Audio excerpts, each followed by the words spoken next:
by the rivers of Babylon. Yeah, we sat down and we cried when we remembered Jerusalem. We were sick, Lord, near to dying.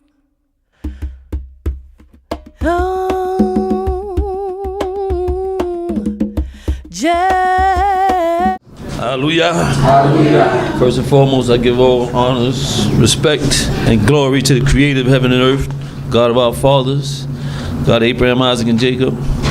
And with that, I say in the tongue of our forefathers, Shabbat Shalom. Shavua. It's a beautiful day, beautiful day. How's everybody feeling? Amen. Okay. Huh? I gotta put milk in there. Asparagus on. It's in the middle room. So the blue one. Oh man. We had a good day today, a great day. Every Shabbat day is a great day. Some beautiful teachings. You know, we heard a lot from our family, a lot of wisdom. You know when we get up here, as we always say, it's kind of like one of them nervous spots because you're talking to God's children and you don't want to steer them wrong. You know? So, like I said, we have some beautiful teachers. We have from the young man, young Amos, Ben Uziel, Ben Levi, and he did great, did excellent, and I was real proud of him. Amen. But with your nervousness, you always got to find your comfort, and sometimes it's in somebody you look at or, some words you say, like you say, damn,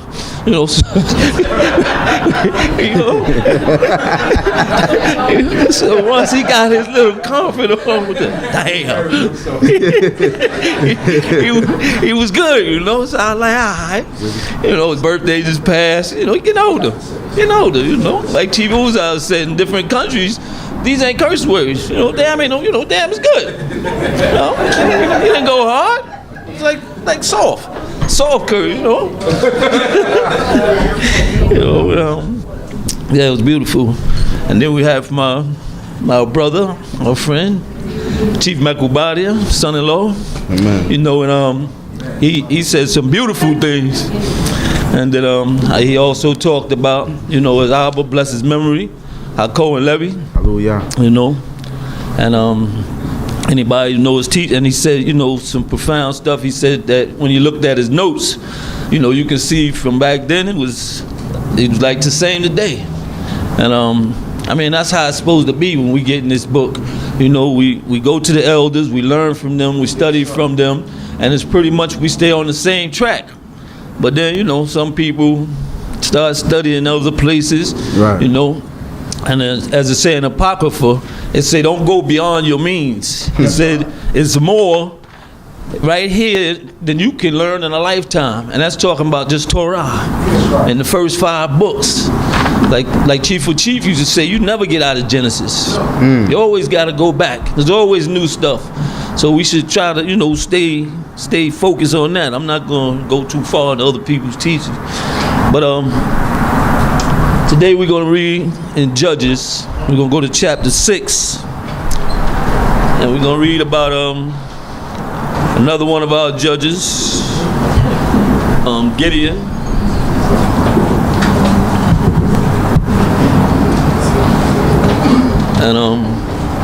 And we're going to read about our people and the things that we did. Whenever the reader is ready. Okay.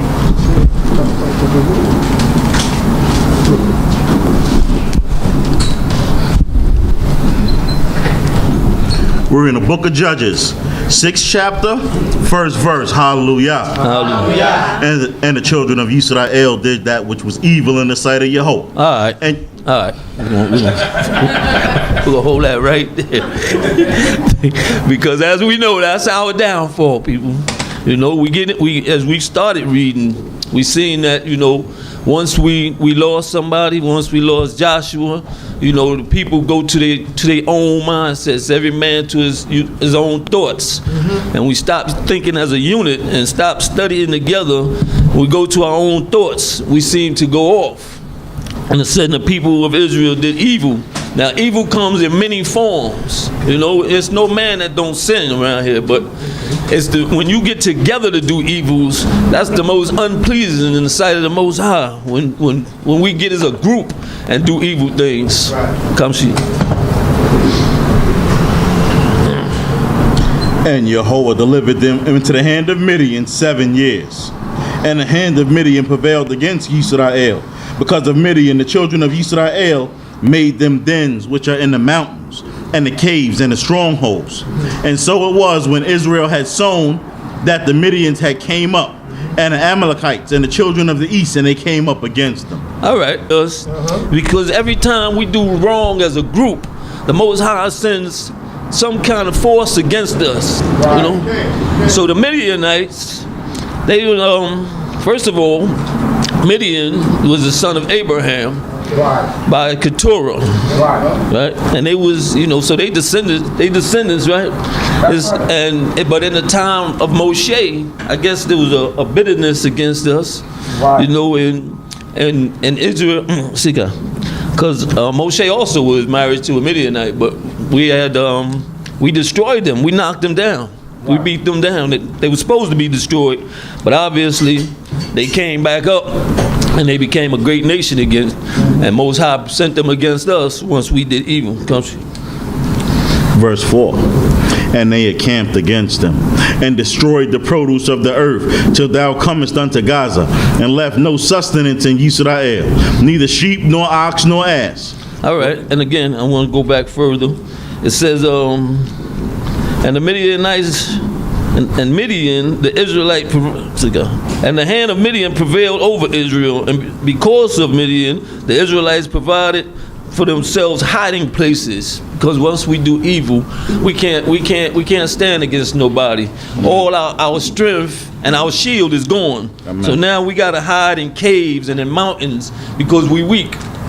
It says in the strongholds, for whenever the Israelites put a seed in, the Midianites and the Amalekites and the people of the east would come up against them. Every time we planted something, they would come up and just take what we had. They just gangster everything from us. That's why we had to go into these little hiding spots to try to hide the little crops and all of that, because they punked us. Right. Because we was in a bad place. And it said, well, the Midianites was the strongest of the groups, but they also had the Amalekites, Amalekite being Esau's child. Right. So, and it said all of them came against us. For they came up with their cattle and their tents, and they came in as locusts for multitude. Both they and their camels were without number, and they came into the land to destroy it. And Yisrael was brought very low because of Midian. And the children of Yisrael cried unto Yahweh. It said they was impoverished because of the things that the Midianites was doing. The Midianites is taking everything from them, and every time you build up something, they knock it down. So now, again, when we see things is just a little out of our hands, things is getting a little too tough for us to bear, after all the evils we did, and after all the things the Most High did for us, now it comes back. Oh yeah, remember we used to pray to that God? Remember when God used to get us out of these mess? Let's cry, and we crying out again. Once again, we crying out to the Creator. Right. Your parents tell you to do the right thing, do this, do that, and you go off and do your own thing. They say, listen, go to school, you want to play hooky. Don't do this, you want to do that. And now all of a sudden you find yourself in a jam. You locked up. Your first phone calling to your homies and all of them. Ima, Abba, I need help. I'm in a situation, I need some help. So this is what we do to our Father. We can do all kind of atrocities, but now when the situation, when we messed up, we turn to the east and we start praying to God now. We've been forgetting every morning, getting up, got a good job. You don't pray, you don't do nothing. You late for work, you forgetting to pray again. You know you're eating, you're drinking, you ain't thanking Father for nothing. But now in a situation, the job is gone, this and that, we gotta cry out. Now we cry out, Father, if you get me out of this one, I won't do it no more. You know you lying. But our God is great. Come see. What we got? Verse 7. Okay. And it came to pass, when the children of Israel cried unto Yahweh because of Midian, that Yahweh sent a prophet unto the children of Israel. And he said to them, Thus says Yahweh, the God of Yisrael, I brought you up from Egypt and brought you forth out of the house of bondage. And I delivered you out of the hand of the Egyptians and out of the hand of all that oppressed you, and drove them out from before you and gave you their land. And I said unto you, I am Yahweh your God. Ye shall not fear the gods of the Amorites in whose land ye dwell, but ye have not hearkened unto my voice. Okay, the Most High sent a prophet. So he's telling us, first he's running down the history, because obviously y'all forgot who God was. So we always forgetting, so he sent down the history. I'm the God that brought y'all out of the land of Egypt. When y'all cried out back then, I'm the God who delivered y'all and showed y'all all the signs and wonders. Y'all read about it. Your fathers told you about it. But y'all just forgot. Y'all closed the book. He says, and he said to you, I am Yahweh. You shall not pay reverence to the gods of the Amorites in whose land where you live. But you have not given heed to my voice. I told you what was good for you, son. I told you to go right, and you went left. Right. So now you crying out to me, and he said, and you feared other gods. You know, you listen to some other people out there that didn't have no regard for your safety. But now you want to come back to your parent and say, oh, Abba, I should have listened to you. Oh, Emma, you was right. Come see. Verse 11. And the angel of Yahweh came and sat under the terebinth, which was in Ophrah, that belongeth unto Joash the Abiezrite. And his son Gedion was beating out wheat in the winepress to hide it from the Midianites. And the angel of Yahweh appeared unto him and said unto him, Yahweh is with thee, thou art a mighty man of valor. And Gedion said unto him, O my Lord, if it be Yahweh is with us, why then is all of this befallen us? And where are his wondrous works which our father told us of, saying, did not Yahweh bring us up from the land of Egypt?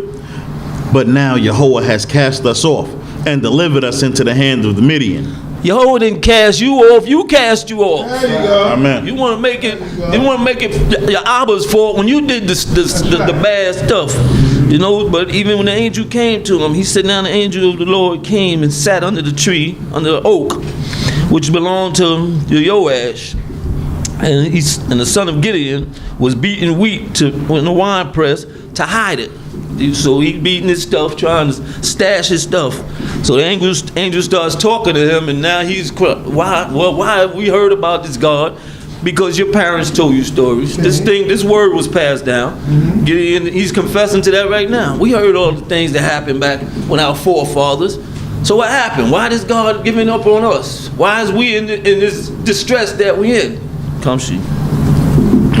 And Yahweh turned towards him and said, go in this might, and save Yisrael from the hand of Midian. Have I not sent thee?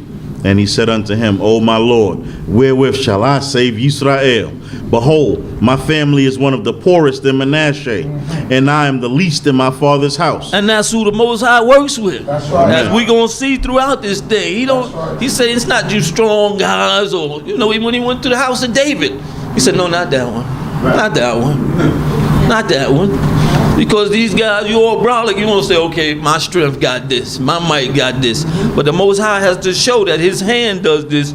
So he don't need the big guy. He don't need the big family. He said, if it's a small family, he said, I'm the weakest out of them all. He said, why are you choosing me? Come see.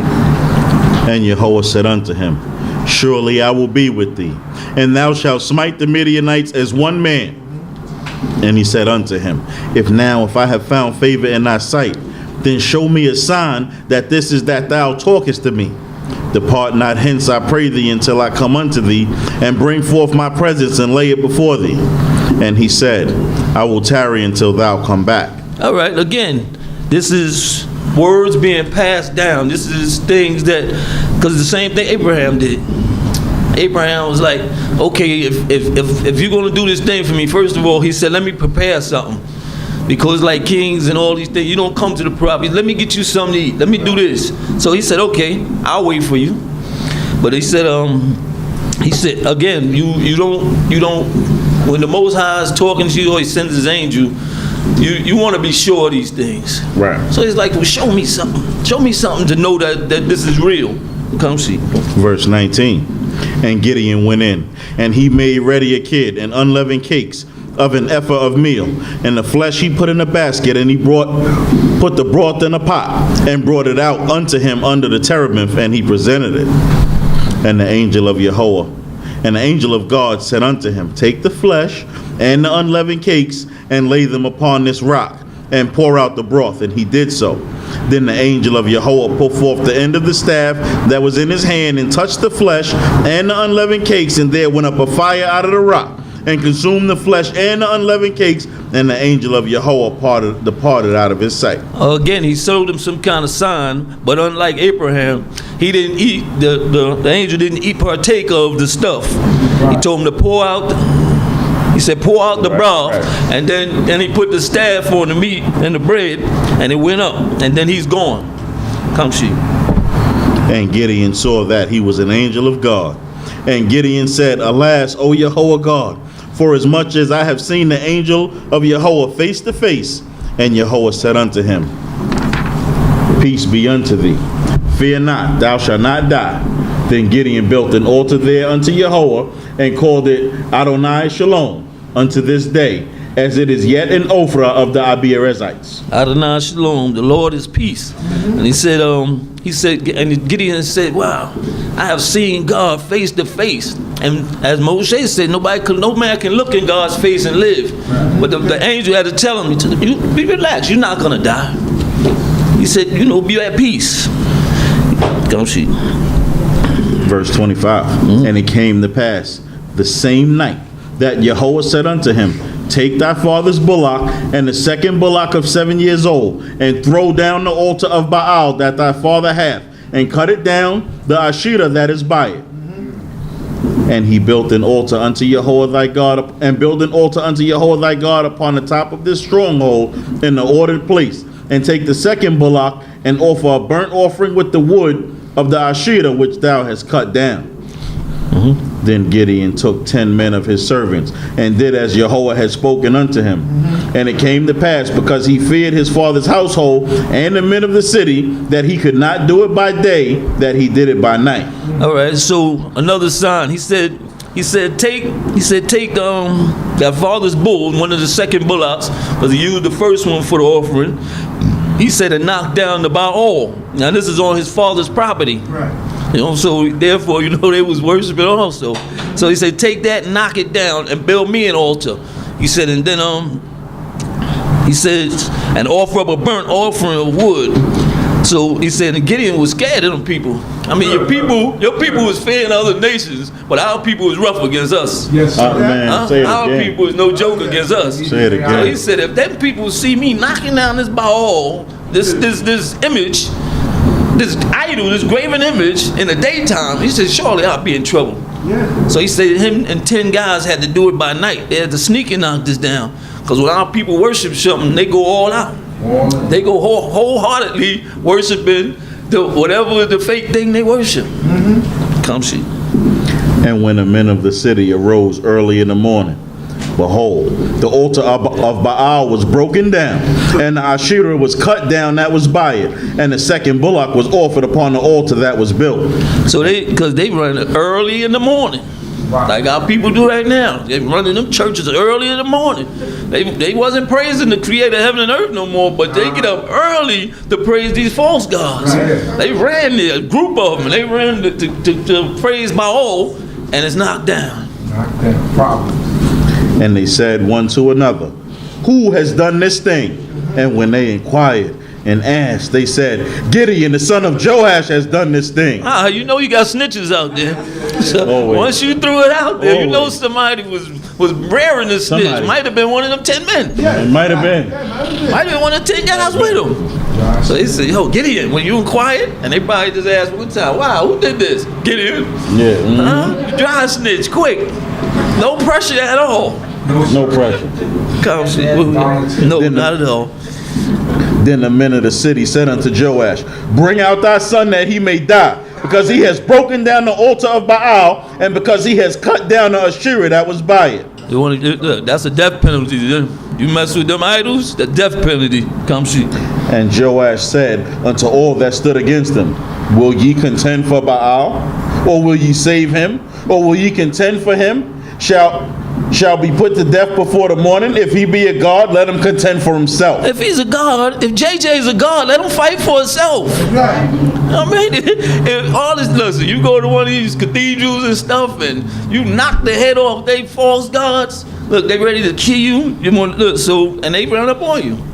But his father, fearing for his son's life, and knowing this stuff is on my property anyway. He said, listen, he said, if Baal be a god, let him fight for himself. He said, one of y'all want to put your hands on my son, death gonna come to you. Amen. If he be a god, let him contend for himself, because one has broken down his altar. Down his altar. Let him fight his own battles. That's right. How you gonna fight the battle of your God when your God's supposed to be fighting the battles for us? Amen. As long as we're in the right state, country. Therefore, on that day he was called Yerubbaal, saying, let Baal contend against him, because he has broken down his altar. Now all of the Midianites and all the Amalekites and all of the children of the east assembled themselves together, and they passed over and pitched in the valley of Yisrael. But the spirit of Yahweh clove Gedion, and he blew a horn, and Abiezer was gathered together after him, and he sent messengers throughout all Manasseh, and they were also gathered together after him. And he sent messengers unto Asher, and unto Zebulun, and unto Naphtali, and they came up to meet him. All right, after we cried out now, and they said the Midianites and the Amalekites and the people of the east, they was gathering together again. They was coming at us again. Oh, yeah. One more time. It's harvest time or whatever. They was coming. So this time we ready. We gonna say, okay, we blowing the horn. You know, especially Gedion to talk with the prophet of the Most High. So he said, and he sent messages throughout all Manasseh. And he said, and they too were called out to follow him. He also sent messengers to Asher, Zebulun, and Naphtali, and they went up to meet him. Come see. And Gedion said unto God, if thou wilt save Yisrael by my hand, as thou hast spoken, behold, I will put a fleece of wool on the threshing floor. If there be dew only, and it be dry upon all the ground, then I shall know thou wilt save Yisrael by my hand, as thou hast spoken. And it was so, for he rose up early in the morning, and pressed the fleece together, and wrung dew out of the fleece, a bowl full of water. And Gedion said to God, let not thy anger be kindled against me, and I will speak yet this once. Let me make a trial, I pray thee, but this once with the fleece. Let it now be dry upon the fleece only, and upon all the ground let there be dew. And God did so that night, for it was dry upon the fleece only, and there was dew on all the ground. Again, you want to be sure. When you leading God's people and messengers came, you want as many signs as you can get, but you don't want to push the Most High. So again, reading our history, he's seeing how Abraham dealt with it. He said, listen, if there be 50 found in the city, he said, will you kill the city for the 50? And if it lacked 5, you had to plead with him, but at the same time you pleaded, you was like, Most High, I take this on myself, please don't be angry. Because the Father can get angry at you if you keep trying him. Right. You keep testing him. If he tell you, all right, I'm going to do that, and you prayed for it, next day, wow, that ain't happened yet. I prayed yesterday for a car. And one ain't sitting outside. Right. So yeah, you know, sometimes we get cocky, so you gotta be in your humble state. Right. And say, please don't be angry with me, Most High, but I just want to be sure. Right. He says, and so God sent him the signs in which he asked for. He said, God did this so that night, and it was dry on the fleece only, and on the ground there was dew. Come see. The book of Judges, chapter 7, verse 1. Hallelujah. Hallelujah. Then Yerubbaal, who is Gedion, and all the people that were with him rose up early and pitched beside En Harod. And the camp of Midian was on the north side of them by Gibeat Moreh in the valley. And Yahweh said unto Gedion, the people that are with thee are too many for me to give the Midianites into their hand, lest Israel vaunt themselves against me, saying, my own hand has saved me. Now therefore make a proclamation in the ears of the people, saying, whosoever is fearful and trembling, let him return, and depart early from Mount Gilead. And there returned of the people 22,000, and there remained 10,000. Okay, again, it says now the people coming out. The people is ready to fight. It says, but when they came to the valley, it said Yahweh said to Gedion, the troops are too many. Because again, Most High don't want them thinking that their own hand got this. Right. Because once we get cocky, we're going to go astray again. So it was too many people. Right. So the Most High said, okay, bring them. Oh, no, first of all, he says, whoever is fearful. Now, there's a lot of us come up. A lot of people come up when you call out, hey, a lot of people going to come up. But some of them is just scared. Some of them is really fearful. But you live next door to him. Yo, where you going? You know, they called out all Israel, man. You coming out? And you done gave all the excuses you can give. So you got to say, dang, man, I really don't want to fight. But I got to come out.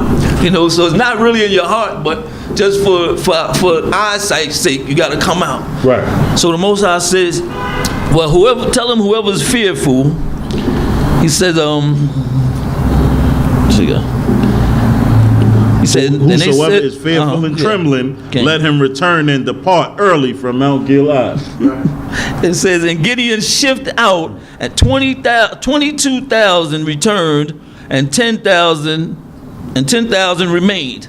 Now 22,000. 22,000 was scared. Scared to death, shook, but just came out just for the call. Yes. But when you got the offer, when you got that, yo, y'all want to go home? Now's the chance. And they listen. Hey, Blaze, you might not get a second chance at that. Sonny. Yeah, 66%. So, See you back home, Sonny. 66%. yeah, 66%, huh? Somewhere around there. Around there. 2/3. So 2/3. Yeah. And 10,000 remain. Come see. And Yahweh said unto Gideon, the people are yet too many. Bring them down unto the water, and I will try them there. And it shall be that whom I shall say unto thee, this shall go with thee, the same shall go with thee. And of whomsoever I say, this shall not go with thee, the same shall not go. All right. So again, it's still too many people. 10,000, too many. Most High don't need that. He don't need nothing. But just to make his point, he said, no, it's still too many of them. He said, now take them to the water. And the ones I tell you should go, that's who goes. And the ones I tell you don't go, send them home. Come see. So he brought down the people unto the water. And Yahweh said unto Gideon, every one that lappeth up the water with his tongue like a dog lappeth, him shalt thou set by himself. Likewise every one that boweth down upon his knees to drink. And the number of them that lappeth, putting their hand in their mouth, was 300 men. But all the rest of the people bowed down upon their knees to drink water. And Yahweh said unto Gideon, by these 300 that lappeth will I save you, and deliver the Midianites into your hand, and let all the people go, every man unto his place. I say, he said another test. He said, now those who lap like a dog, now you got to stick your whole face in the water. Yeah, now you sticking your whole face in the water, you can't even see what's going on around you. But those who he said put the hand in and brought it to your mouth, at least you can drink and still, know what's going on. So the father said, we're going to try y'all by these guys. And he said, send the rest home. Come shoot. Verse 8, so they took the victuals of the people in their hand and their horns, and he sent all the men of Yisrael, every man unto his tent, but retained the 300 men, and the camp of Midian was beneath him in the valley. And it came to pass the same night that Yahweh said unto him, arise, get thee down upon the camp, for I have delivered it into your hand. But if thou fear to go down, go thou with Purah thy servant down to the camp, and thou shalt hear what they say, and afterward shall the hands be strengthened to go down upon the camp.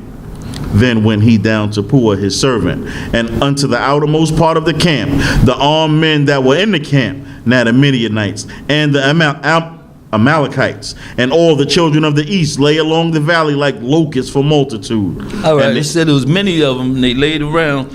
It says, but even that same night when he told them to go down and he told them what to take, he said, but if you fear to attack, go down to the camp with your servant. He says, even if you still have a little fear in you, he said, I want you to go down and hear the talk that's going around here. Just sneak in and listen. Because, we all got fear in us. Like the greatest boxers have fear. But the only thing worse than fear is panic. So we don't want you panicking or nothing. So if you still got a little fear in you, that's all right. But just go down there, and I'm going to show you and strengthen your heart once you know this. Come see. And the camels were without number, and the sand which is as the sand upon the seashore for multitude. And he said when he went down there, he said it was so many of them. He said it was out without like locusts. You can't count locusts. They ain't got no multitude. And when you see that, now you're like, wow, this is what we got to fight. 300 men? Come see.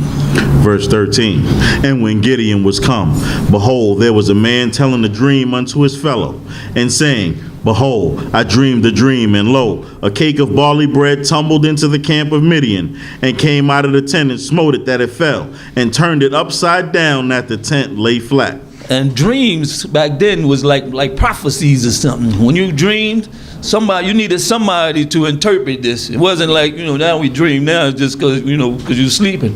But and your mind had to have something to do. But back then, that was like prophecy. When you run to somebody and say, hey, man, I had this dream, and blah, blah, blah. Even now they tell you play a number. They give you what number to play according to your dream. But then he said, he told his partner the dream. Come see. Verse 14, and his fellow answered and said, this is nothing else save the sword of Gedion, the son of Joash, a man of Yisrael. Into his hand God had delivered Midian and all the hosts. And it was so, when Gedion heard the telling of the dream and the interpretation thereof, that he worshipped, and he returned into the camp of Yisrael and said, arise, for Yahweh has delivered into your hand the host of Midian. Okay, now he's sure. He's sure now. He heard these things, and he know that's the talk in all of them now. He hear his name being mentioned even. Come see. And he divided the 300 men into 3 companies, and he put into the hands of all of them horns and empty pitchers with torches within the pitchers. And he said unto them, look upon me, and do likewise. And behold, when I come to the outermost part of the camp, it shall be that as I do, so shall ye do. Again, this is how you know when we checking our history and we trying to keep it the same that got our forefathers over is the things that we want to use. The division of the 300 men, which Abraham did with the 318 trained soldiers. So when you read this, like, okay, my forefather did this. And then you read about when they circled the thing and they had the thing, you broke the jars. Come see. When I blow the horn, I and all that are with me, then blow ye the horns also on every side of the camp, and say, for Yahweh is for Yahweh and for Gedion. So Gedion and the 300 men that were with him came to the outermost part of the camp in the beginning of the middle watch. When they had but newly set the watch, they blew the horns and broke in pieces the pitchers that were in their hands. And the 3 companies blew the horns and broke their pitchers and held the torches in their left hands and the horns in their right hands wherewith to blow. And they cried, the sword for Yahweh and for Gedion. And they stood every man in his place round about the camp. And all the hosts ran, and they blew and shouted and fled. And they blew the 300 horns. And Yahweh set every man's sword against his fellow, even throughout all the hosts. And the host fled as far as Beit Shittah towards Zerah, as far as the border of Abel Meholah by Tabak. All right, again, now they had the 300 men. They split up into 3 companies. So you surrounding the encampment where these guys is at, but you're not going in. So they said they were gonna make the loud sounds, blow the trumpets. You're gonna break these things, and now these people, they already in fear. You can hear from the dream. And now when they hear that, they think there's a bunch of people coming in on them. Right. So they moving around and the lights is all on them. They killing each other up. And that's what, again, I said fear. Right. But the only thing worse than that is panic. These guys, once and you they panic, you go mess up. You go do something wrong. Right. So, it's all right to be scared, but once you're scared and, you start panicking, what to do? What do I do? It's like, when I'm driving, I get too close to a car, I reach for the wheel. Like, what are you doing? You'll kill all of us. You reaching, I'm like, but that's the panic in her. And the panic is worse than the fear. Close your eyes, brace yourself, put the brakes on your side. But she grabs. You know, but that's just her panic. Okay, where was that? Verse 23. And the men of Yisrael were gathered together out of Naphtali, and out of Asher, and out of all Manasseh, and pursued after Midian. And Gideon sent messengers throughout all the hill country of Ephraim, saying, Come down against Midian, and take before them the waters as far as Beit Barah, and also the Jordan. So all the men of Ephraim were gathered together, and took the waters as far as Beit Barah, and also the Jordan. Okay, now once they see that, and Gideon done sent the messengers out again, now your heart came back. Now the people coming back down. Everybody want to be a part of this. You know, like they said, nobody wants to get on the train till it's moving. So once this train is moving, now he's sending out messages. Yo, come down, take this water. You know, now everybody's doing their part. Come see. And they took the two princes of Midian, Oreb and Zeb, and they slew Oreb at the rock of Oreb, and Zeb they slew at the winepress of Zeb, and pursued Midian, and they brought the heads of Oreb and Zeb to Gideon beyond the Jordan. Judges chapter 8 verse 1, hallelujah. And the men of Ephraim said unto him, Why hast thou served us, that thou didst not call us when thou wentest to fight with Midian? And they did chide with him sharply. And he said unto them, What have I now done in comparison with you? Is not the gleaning of Ephraim better than the ventures of Abiezer? God delivered into your hand the princes of Midian, Oreb and Zeb. And what was I able to do in comparison with you? And their anger was abated toward him when he had said that. All right, so now Ephraim coming down, they're a little late, but they like, yo, why you didn't call us to the battle? Right. You call these other guys, you know, what's wrong with us? You know, everybody wants to be a part now. So he said, listen, man, y'all got a good part. Y'all got the best part. Listen, y'all pulled up the rear. You brought the prince's heads out. He said, so why is you crying with me? He said, y'all did better than I did. Right. Verse 4, and Gideon came out to the Jordan and passed over, he and the 300 men that were with him, faint, yet pursuing. And he said unto the men of Sukkot, I give, I pray you, loaves of bread unto the people that follow me, for they are faint. And I am pursuing after Zebah and Zalmunna, the kings of Midian. And the princes of Sukkot said, Are the hands of Zebah and Zalmunna now in thy power, that we should give thy bread unto thine army? Okay, now they faint. They done did all these things. You're getting a little tired, but the fight ain't over. So now you go, it's back to the 300 now. These guys done did their part, and it's just Gideon and his 300 men again. So they go over to Sukkot, and they tell the guys there, it's like, listen, man, give us a little something to eat. Because we still in hot pursuit of the kings. Right. They done killed the princes, but they want the heads, because you got to cut the head off to make, you know, and the kings is usually the worst, the hardest to find, because they got the hideouts, and you know, they people blocking them off, so they can get they pursuit. So now they pursuing them, and they go to Sukkot and say, listen, just give us a little something to eat, strengthen my army, you know, and we take care of you. But they like, listen, them guys, you ain't got them in your hands yet. He said, you ain't got the kings yet. We give you something to eat. He said, why we give you something to eat? We give you something to eat. You don't catch them. Now they're going to come back saying, yo, Sukkot fed them. Because it's going to be known. Right. And then we're going to have beef with them. He said, now, you know, so we ain't give me nothing to eat. Come see, I don't get ahead of myself. And Gideon said, Therefore, when Yahweh has delivered Zebah and Zalmunna into my hand, then I will tear your flesh with the thorns of the wilderness and with briars. He left, but he left with a threat. He said, once I get them, then I'm coming back for you. And he went up from thence to Penuel, and spoke unto them in like manner. And the men of Penuel answered him as the men of Sukkot had answered. Same thing, come see. And he spoke also when the men of Penuel, saying, When I come back in peace, I will break down this tower. When I come back victorious, you got a problem. I'm going to do you some hurt just because you wouldn't give us a little food and water. Now Zebah and Zalmunna were in Karkor, and their hosts were with them, about 15,000 men, all that were left out of the host of the children of the east. For there fell 120,000 men that drew the sword. Wow. Okay, out of all of that, they only had 15,000 left. But that's still, that's like 5,000 to each 100? Yeah. We got 300 men, they got 15,000 men. That's it. Right. And Gideon went up by the way of them that dwelt in the tents on the east of Nobah, and Yogbehah, and smote the host, for the host was secure. And Zebah and Zalmunna fled, and he pursued after them, and they took the 2 kings of Midian, Zebah and Zalmunna, and discomfited all the hosts. And Gedion the son of Yoash returned from the battle, from the ascent of Hades, and he caught a young man of the men of Sukkot, and inquired of him. And he wrote down for him the princes of Sukkot and the elders thereof, 77 men.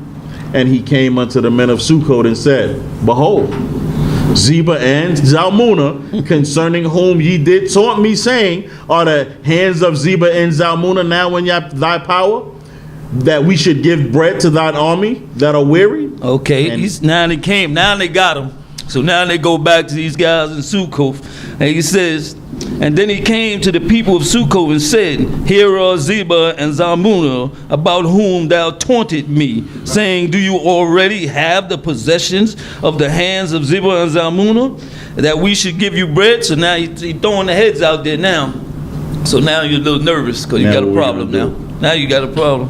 Come see. And he took the elders of the city, and thorns of the wilderness and briars, and with them he taught the men of Sukkot. And Where you at? verse 17. And he broke down the tower of Penuel and slew the men of the city. So he kept his word on all accounts. On all accounts, he said, I'll be back for y'all. And also Penuel. He said, then I'm going to tear that tower down. And he tore the tower of that city down. Come see. Then said he unto Zebah and Zalmunna, Where are the men whom ye slew at Tabor? And they answered, As thou art, so were they. Of one form of the children of a king. And he said, They were my brethren, the sons of my mother. As Jehovah liveth, if ye had saved them alive, I would not slay you. All right, so he inquired of them because they ain't dead yet. He said, "Where's such and such?" And he said,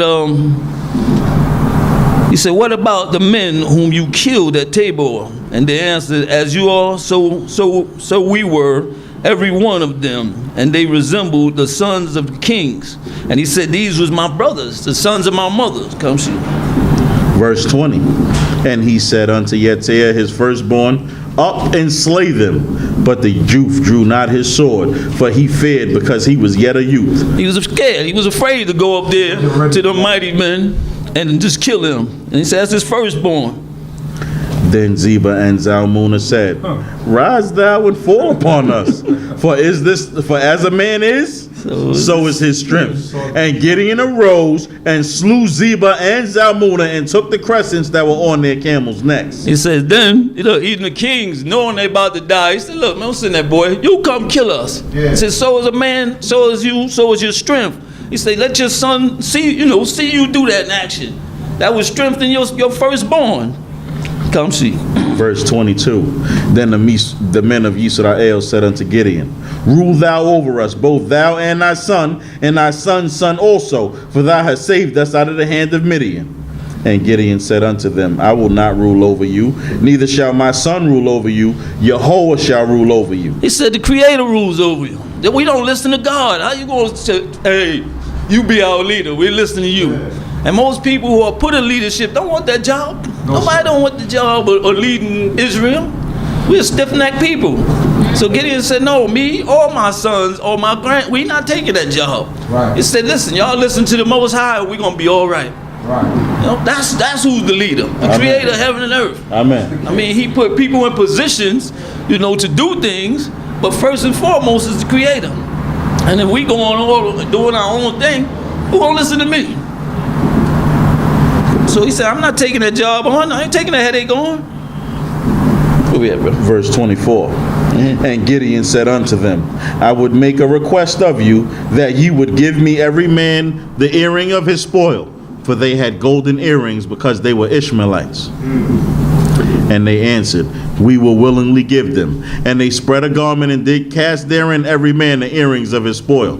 And the weight of the golden earrings that he requested was 1,700 shekels of gold, besides the crescents and the pendants and the purple raiment that was on the kings of Midian, and besides the chains that were on their camels' necks. Okay, so you get a lot of spoils of war when you go out there. So they said from all the booty, he said, just give me an earring. And these wasn't no little small earrings. So he said, just give me an earring. He says, for the enemies had golden earrings because they were Ishmaelites. I don't know what that had to do with it. But he said, we will give them. Come see. Verse 27. And Gedion made an ephod thereof, and put it in his city, even in Ophrah.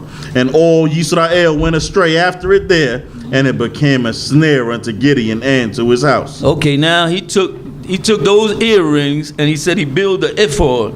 And now everybody's coming and bowing down to this, they said prostituting themselves to this image. And it became a snare to Gedion and to his family. Come see. Verse 28. So Midian was subdued before the children of Yisrael, and they lifted up their heads no more, and the land had rest 40 years, all in the days of Gideon. All right, so Gideon and his men beat down Midian, and they said they were subdued. It says, and they had to rest 40 years. So that means in Gideon's life, Israel was praising God again. Come see. Verse 29. And Jerubbaal, the son of Joash, went and dwelt in his own house. And Gideon had 70 sons of his body begotten, for he had many wives. Wow. And his 7. and his concubine that was in Shechem, she also bore him a son and called his name Abimelech. All right, and so he said he had many wives and 70 sons? 70 sons. Come see. That's a family. Come see.